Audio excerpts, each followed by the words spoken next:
Yan po, walang magawa si Bram Bram sa isda. Gawin nating fish steak. Simpleng fish steak lang. Yan. Ready na si Kawali. Buhayin na natin ang kalan. Siyempre ang legendaring sandok, matanda pa sa akin.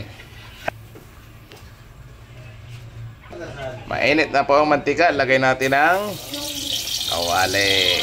Yes. Ilagay si bawang. I-golden brown natin para malasa. Golden brown na. Lagay natin ang toyo. Lagyan ng paminta. Yan. Dagdagan natin ang sabaw. Yan, water galing sa dispenser.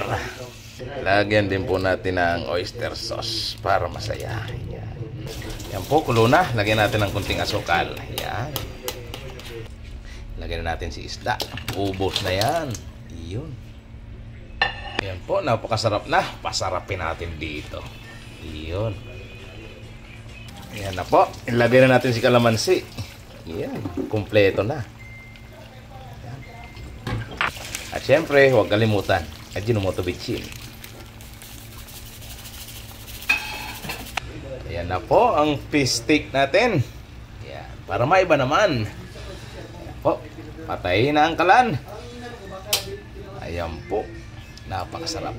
Chow down!